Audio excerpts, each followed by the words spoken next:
கோட்டைக்கு போய் 10 வருஷமாச்சு. டெல்லிய பார்த்ததே இல்ல.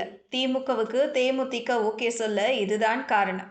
வரும் சட்டமன்ற தேர்தலை முன்னிட்டு நீண்ட நாள் எதிர்பார்ப்புகளுக்கு முற்றுப்புள்ளி வைக்கும் வகையில் தேமுதிக திடீரென திமுக கூட்டணியில் இணைந்துள்ளது. இந்த முடிவு அரசியல் வட்டாரத்தில் பெரும் கவனத்தை ஈர்த்துள்ளது. இந்த நிலையில் திமுகவை மிக கடுமையாக விமர்சித்து வந்த நிலையில் குறைந்தபட்சம் கட்சிக்கு 5 எம்எல்ஏக்களாவது வேண்டுமெனவும் முதன்முறையாக நாடாளுமன்றத்திற்கு செல்ல வேண்டும் என்பதற்காகத்தான் திமுக கூட்டணிக்கு ஓகே சொன்னதாக சொல்கின்றனர் தேமுதிகவினர். தமிழக அரசியல் களத்தில் கூட்டணிகள் குறித்து பரபரப்பான சூழ்நிலை நீடித்து வரும் நிலையில் தேமுதிக எந்த அணியில் சேரும் என்ற கேள்வி நீண்ட நாட்களாக நிலவியது. பல்வேறு ஊகங்கள் வெளியான சூழலில் யாரும் எதிர்பாராத வகையில் திமுக கூட்டணியில் தேமுதிக இணைந்துள்ளது குறிப்பிடத்தக்கது.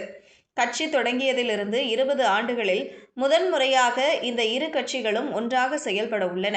முன்னதாக நடந்த மக்களவைத் தேர்தலில் தேமுதிக அதிமுக கூட்டணியில் இருந்தது. அப்போது பிரேமலதா விஜயகாந்த் மகன் விஜய் பிரபாகரன் விருதுநகர் தொகுதியில் போட்டியிட்டு குறைந்த வாக்கு வித்தியாசத்தில் தோல்வியடைந்தார்.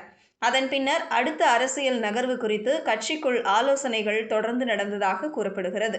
இந்த நிலையில் மாநிலங்களவை உறுப்பினர் பதவி உள்ளிட்ட கோரிக்கையுடன் தேமுதிக தரப்பு திமுகவுடன் பேச்சுவார்த்தை நடத்தியதாக தகவல்கள் வெளியாகின. இதன் தொடர்ச்சியாக சென்னை அண்ணா அறிவாலயத்தில் நடைபெற்ற சந்திப்பில் மு.க.ஸ்டாலின் மற்றும் பிரேமலதா விஜயகாந்த் ஆகியோர் கலந்துரையாடினர். இந்த சந்திப்பின் போது இரு கட்சிகளும் கூட்டணியை உறுதி செய்ததாக அறிவிக்கப்பட்டுள்ளது. இதற்கு முன்பு கோவையில் நடைபெற்ற மகா சிவராத்திரி நிகழ்வில் அதிமுக முன்னாள் அமைச்சர் எஸ்.பி. வேலுமணி மற்றும் பிரேமலதா விஜயகாந்த் ஒரே வரிசையில் அமர்ந்து பேசிக் கொண்டிருந்தது அரசியல் வட்டாரத்தில் பல்வேறு ஊகங்களுக்கு வழிவகுத்தது. மேலும் அந்நிகழ்வில் பங்கேற்ற மத்திய அமைச்சர் ராஜ்நாத் சிங் மற்றும் எல். முருகன் ஆகியோரை பிரேமலதா சந்தித்ததாகவும் செய்திகள் வெளியாகின. இதனால் தேசிய ஜனநாயக கூட்டணியில் தேமுதிக இணைய வாய்ப்பு உள்ளது என்ற கருத்தும் பேசப்பட்டது. ஆனால் பின்னர் இந்த தகவல்கள் உறுதி செய்யவில்லை. இந்த நிலையில் திமுக தலைமையகத்தில் நடைபெற்ற சந்திப்பில் முதல்வர் ஸ்டாலின், துணை முதல்வர் உதயநிதி ஸ்டாலின், மூத்த அமைச்சர்கள் மற்றும் கட்சி நிர்வாகிகள் முன்னிலையில் தேமுதிக கூட்டணி உறுதி செய்யப்பட்டது. இந்த முடிவு கட்சி நிர்வாகிகளும் தொண்டர்களும் விரும்பியதற்கு ஏற்ப எடுக்கப்பட்டதாக பிரேமலதா விஜயகாந்த் தெரிவித்தார். வரும் சட்டமன்ற தேர்தலில் தேமுதிக எத்தனை தொகுதிகளில் போட்டியிடும் என்பது குறித்து பின்னர் அதிகாரப்பூர்வமாக அறிவிக்கப்படும் என கூறப்பட்டுள்ளது. தொகுதி பங்கீடு தொடர்பாக இரு கட்சிகளும் இணைந்து ஆலோசனை நடத்தும் வகையில் குழு அமைக்கப்படும் என்றும் தகவல்கள் தெரிவிக்கின்றன. அதே நேரத்தில் திமுக கூட்டணியில் தேமுதிகவுக்கு சில தொகுதிகளுடன் மாநிலங்களவை இடமும் வழங்கப்படலாம் என்ற அரசியல் வட்டார தகவல்களும் வெளியாகியுள்ளன. கூட்டணி உறுதியானதை அடுத்து தேர்தல் பணிகளை ஒருங்கிணைக்க இரு கட்சிகளும் அடுத்த கட்ட நடவடிக்கைகளை மேற்கொள்ள உள்ளன. இந்த நிலையில் திமுக கூட்டணியை பிரேமலதா தேர்ந்தெடுக்க காரணம் என்ன என்பது குறித்தான சில தகவல்கள் வெளியாகியுள்ளது.